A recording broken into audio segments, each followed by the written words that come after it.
Pancasila, and the challenge of transnational ideology khilafah. Today we will discuss a serious challenge to Indonesia transnational ideology, specifically the narrative of khilafah and why it contradicts our state foundation Pancasila. Pancasila is an ideology and the basis of the Indonesian state, serving as the foundation for all decisions made by the Indonesian nation. Pancasila also represents the personality of the Indonesian nation itself. The word Pancasila originates from the Sanskrit language, where Pancha means five and Sila means foundation or basis.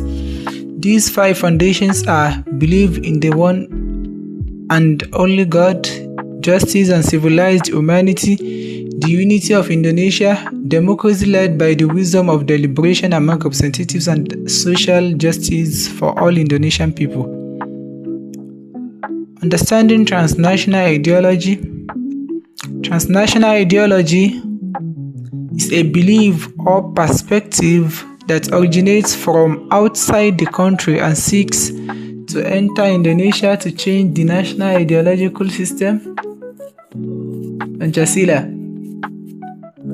Its main characteristic is that it is not limited to one country but promotes a global idea such as a single Islamic government khilafah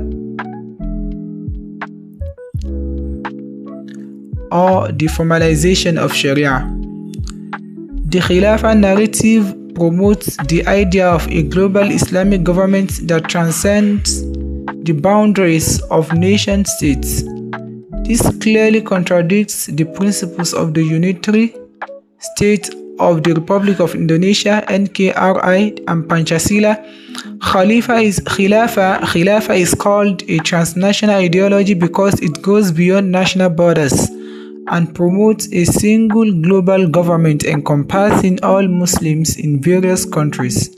Its spread is connected to global movements through organizations and cross-country networks. The challenge of khilafah against Pancasila. The khilafah ideology poses a fundamental challenge because it is at odds with Pancasila and the NKRI.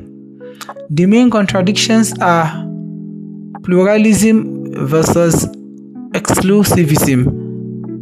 Pancasila upholds diversity. Khilafah emphasizes the unity of the Muslim community, tending to be exclusive towards other religions, thus threatening the value of tolerance and diversity. Nation states versus global states. Pancasila affirms Indonesia as a sovereign nation. Khilafah rejects national borders and promotes a single global Islamic government, which essentially seeks to abolish Indonesia's national identity. Democracy versus theocratic system.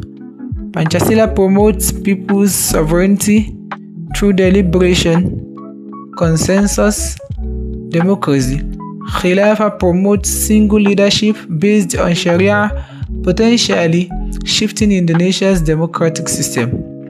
National law versus universal law. Khilafah rejects national positive law, seeking to replace it with universal Sharia law.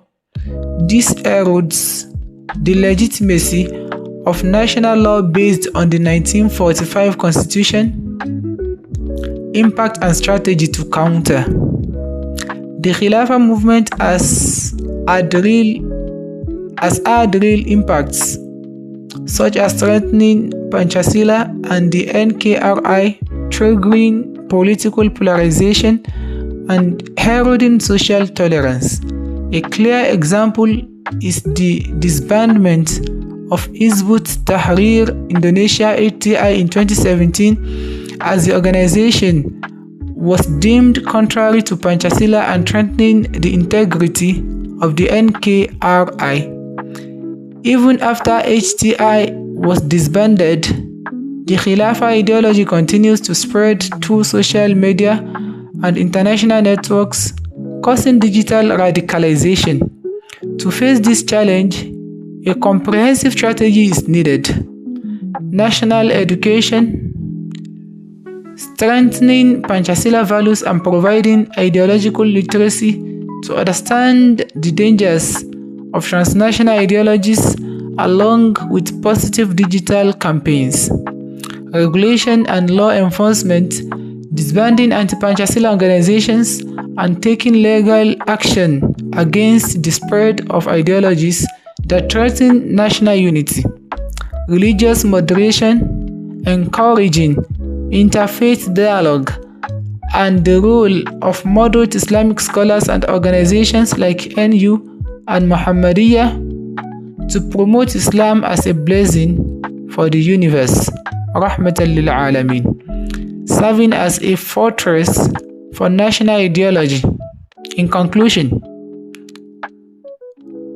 the khilafah ideology is a serious challenge to Indonesia because it contradicts Pancasila and threatens the integrity of the NKRI. By combining the strengthening of national ideology, religious moderation, and law enforcement, Indonesia can remain firm as a sovereign, plural and democratic state.